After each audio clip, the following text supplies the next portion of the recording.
Hey everybody, it's Lindsay. On this week's episode, we have a conversation with Julie Silander of the Charlotte Institute of Faith and Work about purpose. Take a listen.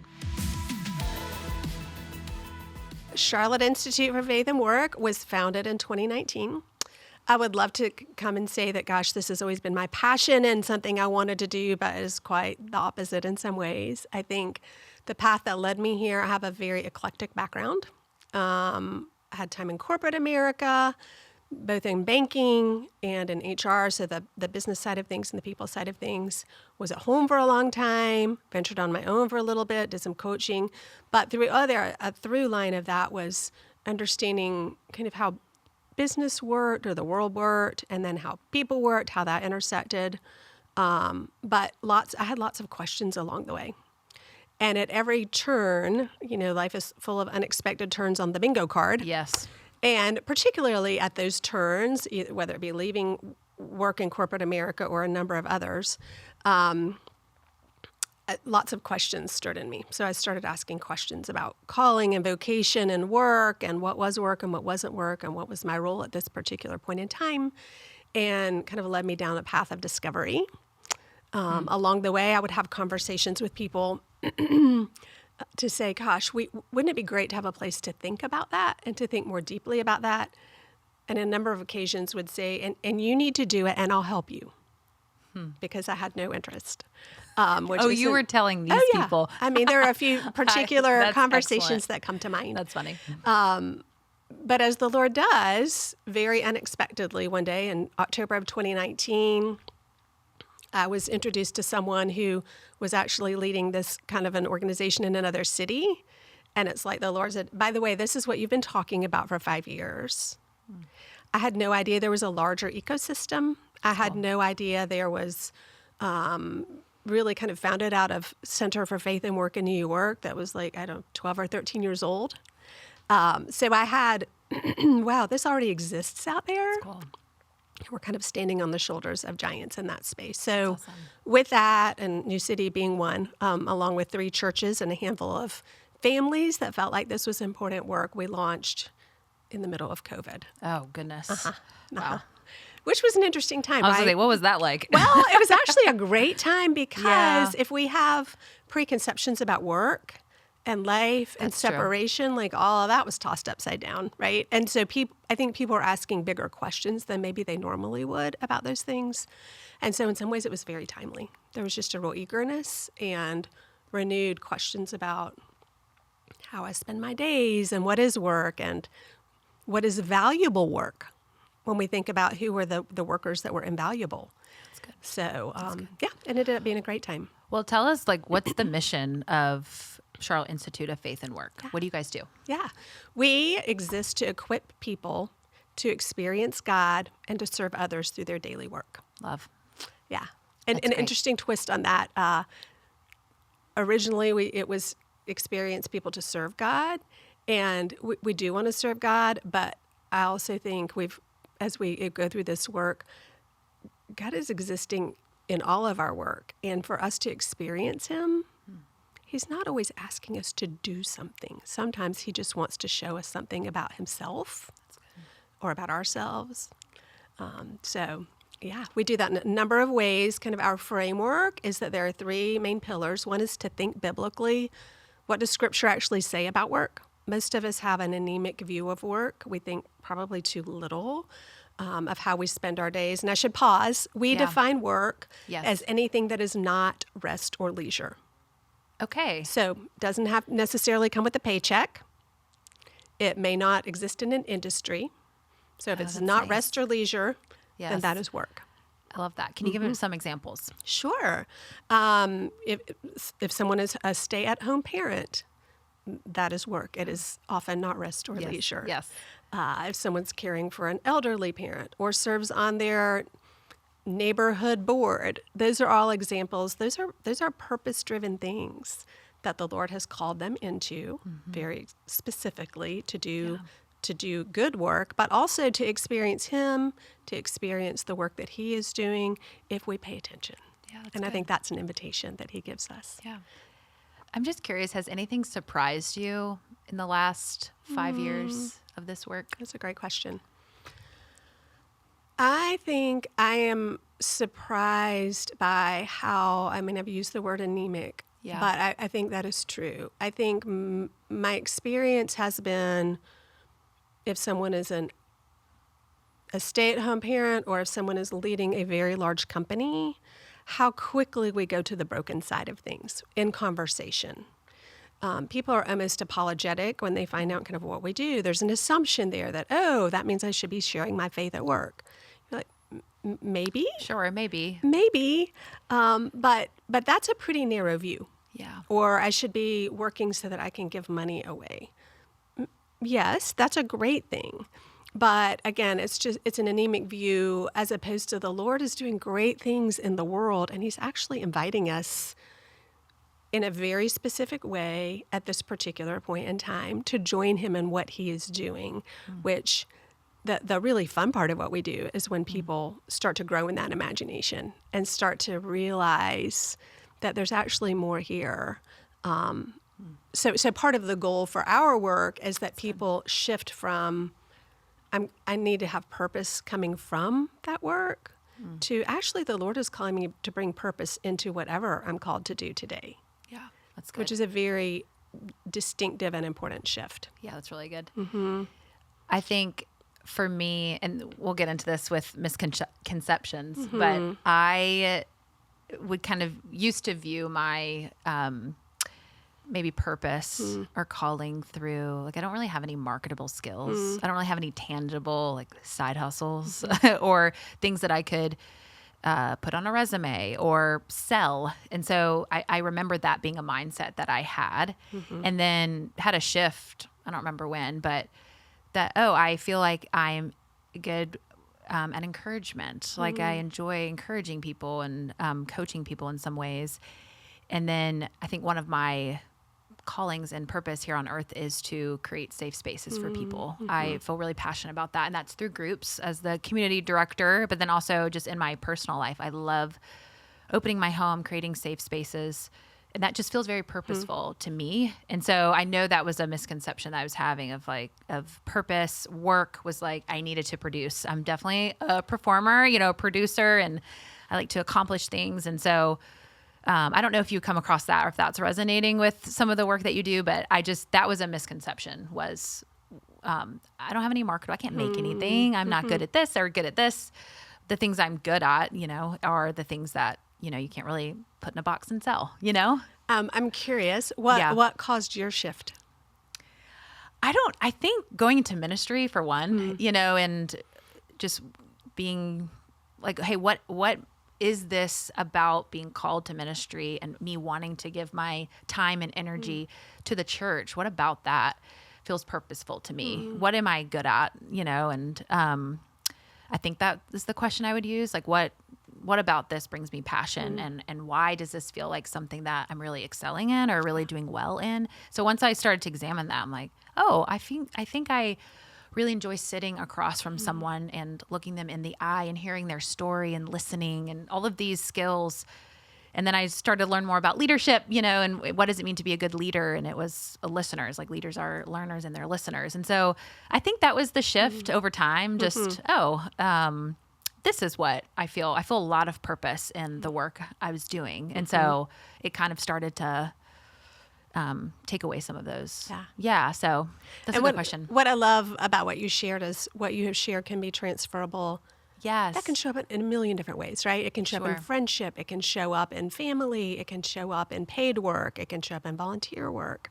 And I think one of the most helpful metaphors that I've come across that is continuously grounding for me as well, Michaela O'Donnell at the Discipleship Institute at Fuller Seminary has a great metaphor she uses that we share frequently, which is that of nesting dolls. Yes. And so if you imagine, little nesting dolls, one inside the other, that really our first calling, that internal nesting doll that stays the same, is the call to belong to God.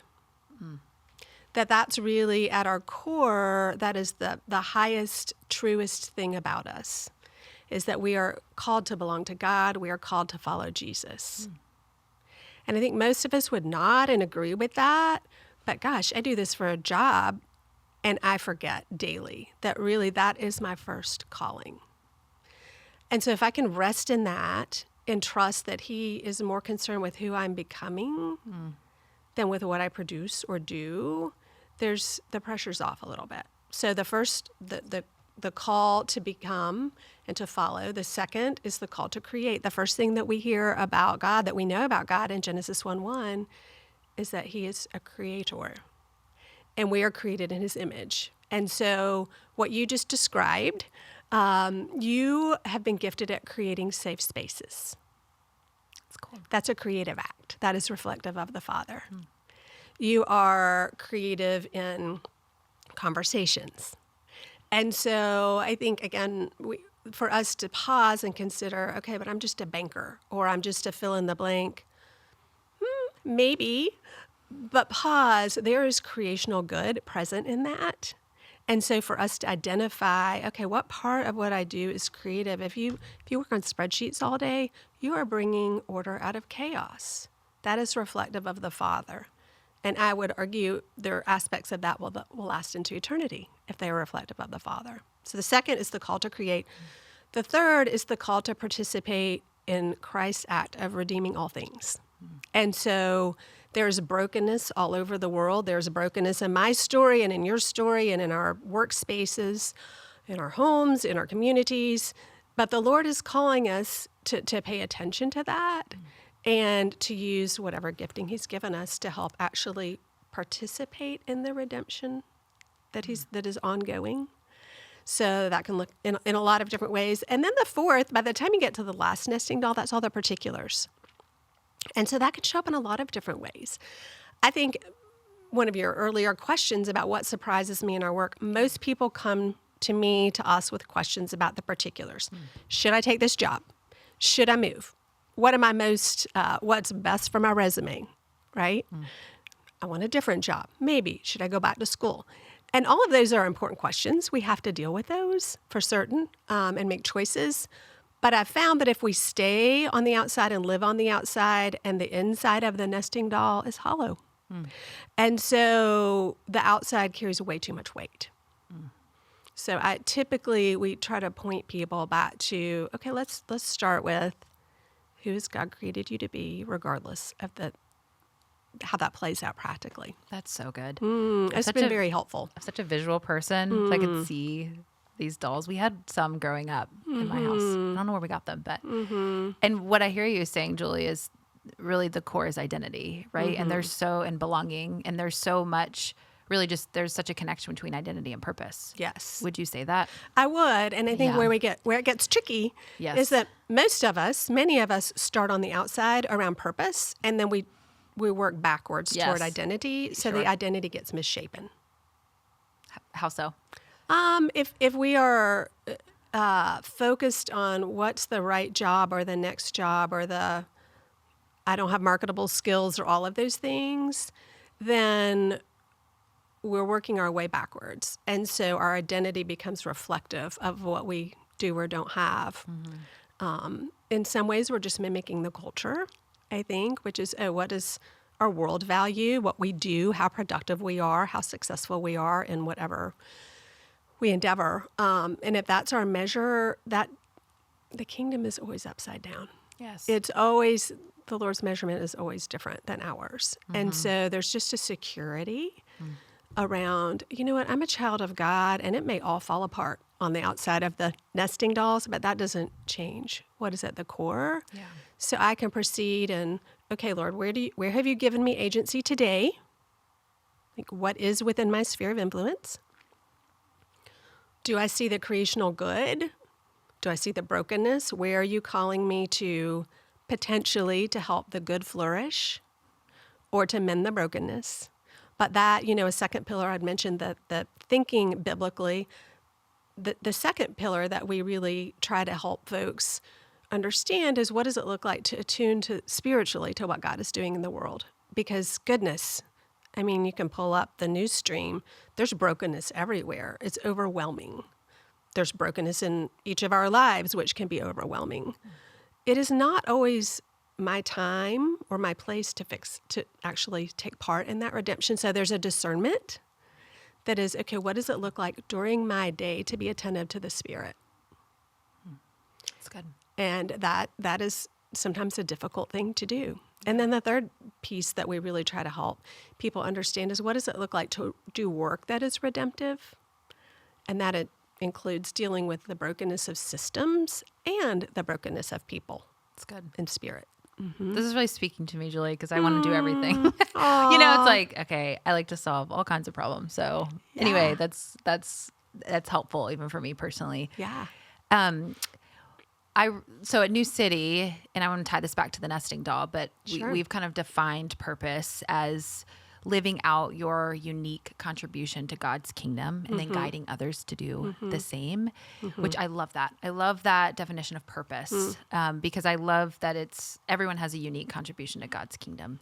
And I think it's when you talked about the nesting doll that's the creator, or like I forgot how you worded it, but you're meant to create. We were created to create. Yeah. And, some people will be like, hey, I'm just a banker, or I'm just this.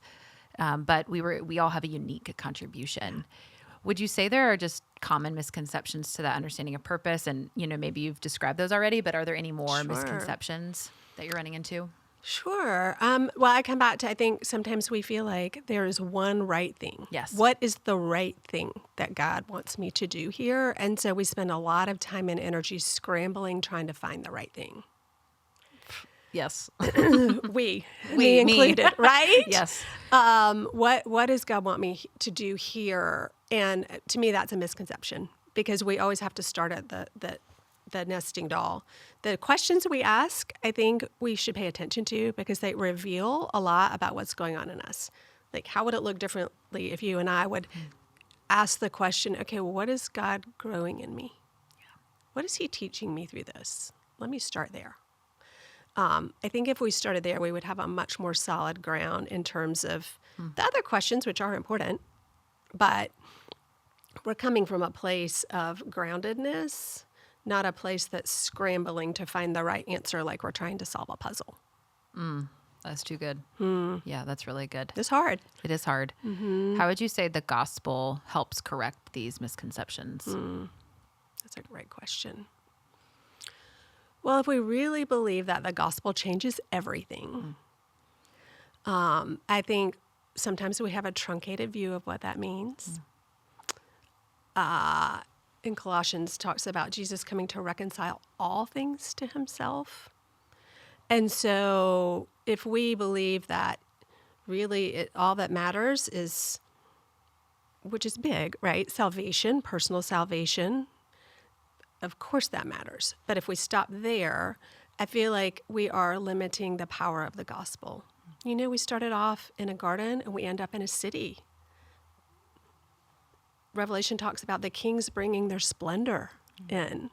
So the things that we make, there's a place for that, and just growing. I feel like the gospel changing everything means my purpose, why I think why I've been placed on this earth, the value of what the Lord has given me to do, and the eternal value. Tolkien has a great story, Leaf by Niggle. And heard of that. It's a short story. It's a Okay. great one. But Niggle is an artist, and he's this frustrated artist because he sees in his heart this painting of this tree, and so he gets frustrated because he's trying to paint the perfect leaf, and he's trying to create, he has in his mind, but he can't quite create it. But then the roof is leaky, so he gets frustrated because he has to go tell the roof. Or the neighbor's sick, so he has to go deal with the neighbor. So he's just irritated. And for all of us, we can identify I think I have this thing to do, but then life gets in the way, and people get in the way, and the plot twist get in the way, right? But the story goes on, and despite his frustration, he gets one leaf right, I think.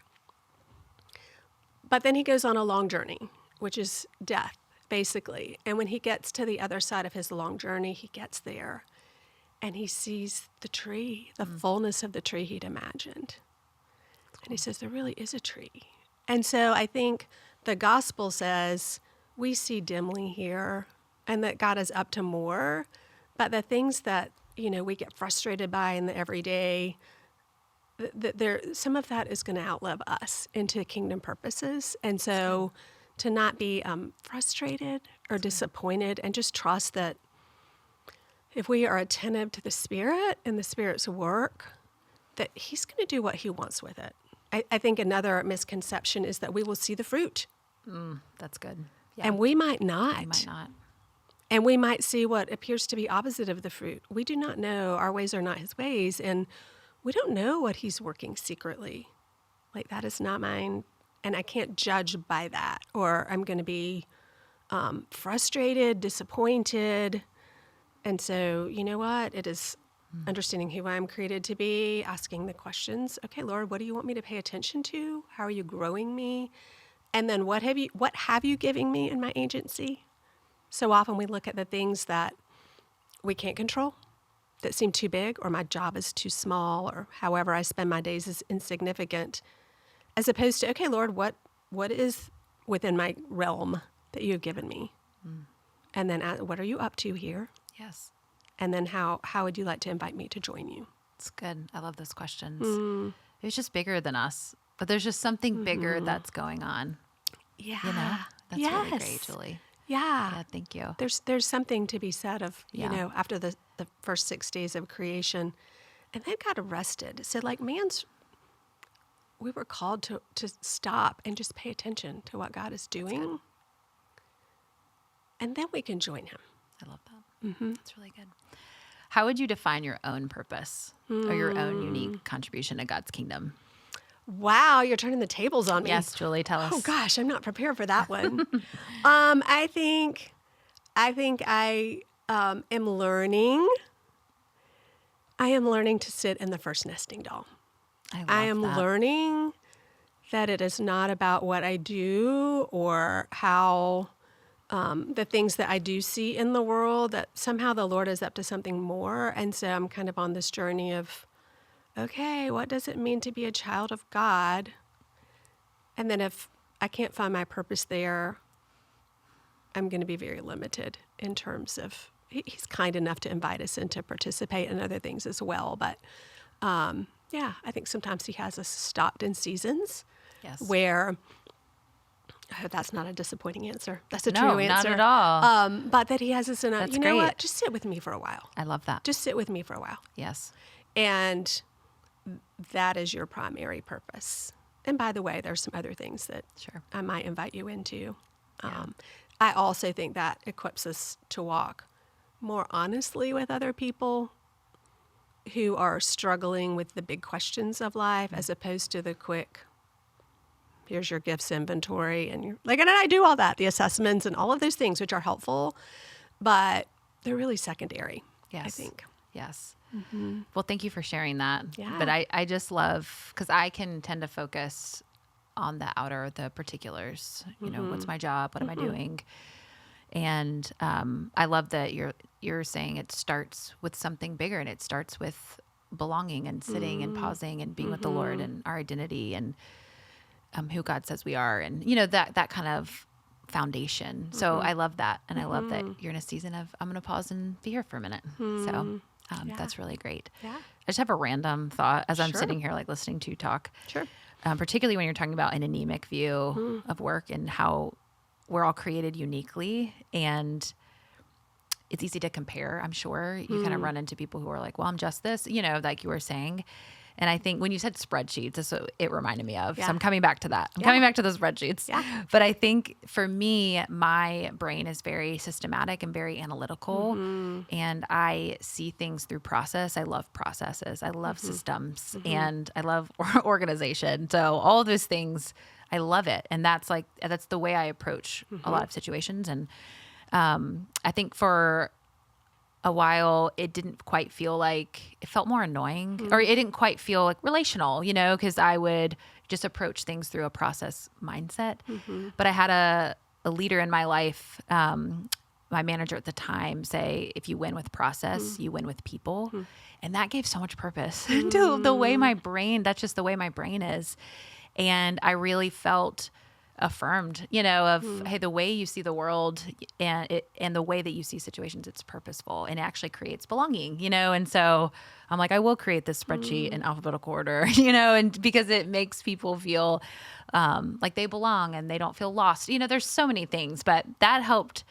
It helped give purpose to my work, and it helped give purpose to the way I see things, and not like you're wrong because see this. I mean, there's no right or wrong, but it helped me give purpose, I guess. So So if you win with process, you win with people, and I was like, oh yes, and that's the way I am winning with people or helping people succeed is by this. So I don't know if that story resonates, but it resonates. And here's part of what I love about that is someone saw it and named it in you. Yes. And that we have the invitation to see that in each other and to name it. Yeah. And to draw it out. I would say that most of us see like the broken parts of our job or the things that we wish were different or the things we feel like, who am I qualified to do whatever, right? Who am I in my brokenness and my mess and my whatever. And so for someone to say, hey, but this is what I see in you. So a fun thing to leave people with is, you know what?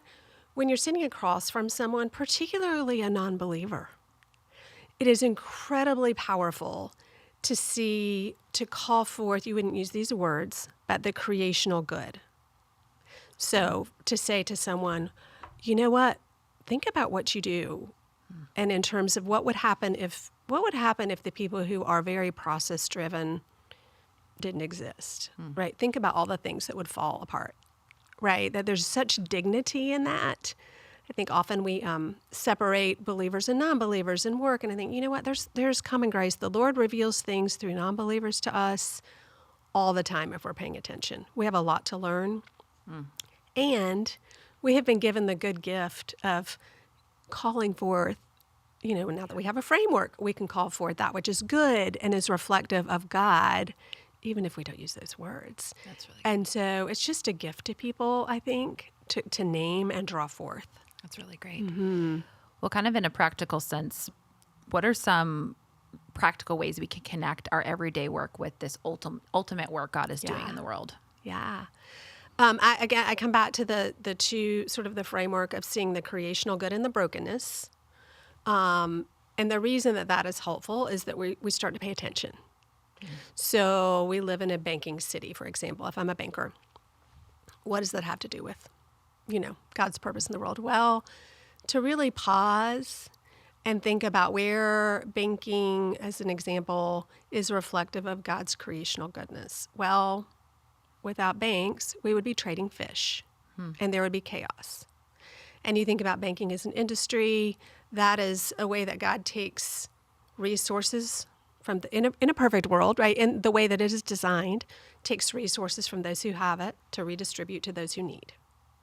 And so to pause and think about the creational good, which, by the way, is harder than the brokenness, I think, for most people. But also to name the brokenness. Where's the brokenness in my industry? Where's the brokenness in however I spend my days? And then to be prayerful about, okay, Lord, what is within my agency or my skill set or my, relationships that you have entrusted to me to move toward either promoting that which is good or toward mending that which is broken, and just to be discerning in the midst of that. Yeah. You've mentioned the paying attention and the pausing. What does that actually look like? And whether you say practically for you or just, is there something that, like, what can people do to pause? That's a great question. One of the most helpful books that I have found is around spiritual disciplines at work, which sounds like, pause to pray. And well, sure, that's great. But most of us, me included, right, stop and I've got my emails and my meetings and we go on with our day. What does it look like to build liturgy into your day? Because the reality is we all have liturgy in our day. I have a friend who works at Duke Energy, and safety is a high value for them, right? Yes. So every meeting, no matter what level you are, at the beginning of the meeting, you do a safety check. That's liturgy. This is important to us. So we have built into the system, right, into our everyday. So for us, it might look like things like building liturgy into our commute. Okay, my office is in Dilworth, as I drive and I see the city up ahead, there's a point where I'm coming from South Charlotte and I see the city ahead. What does it look like to stop and be prayerful every day at the same moment about the city that we are supposed to be serving, right? That I would have a heart of service. What does it look like if someone works from home, to put a little sticky note to enter? What does it look like to say, I'm going up to the bonus room and that's where my computer is? Okay, that's the throne room. Like, that is holy ground that the Lord has ordained for you. So to build in the small things in the everyday, to look for places, to ask other people where God showed up in their work. Where did God show up in your day? Where's evidence of his goodness? I love that. Evidence of him healing that which is broken. And maybe I had 2 coworkers who've been at odds and they've figured out. Those are small glimpses, but to develop the habit of paying attention. I love that. That's really great. And asking each other, asking each other. What does that look like? It might look like for you, okay, tell me about your week. Where did you see broken, that God is maybe at work in the brokenness? And, you work for a church. I work for a ministry, nonprofit. There's plenty of brokenness, Yes. right? And so even to call forth and to remind each other and to speak out loud where God is either promoting that which is good or he's about doing something new or healing brokenness so that we can that becomes part of our conversation with each other. Yeah, that's really great. Well, Julie, I've really appreciated this conversation. Is there anything that you want people to walk away with, or a last word or anything for us today? That's a great question. Yeah, I think my encouragement is to stay focused on the smaller nesting doll, that the Lord really does care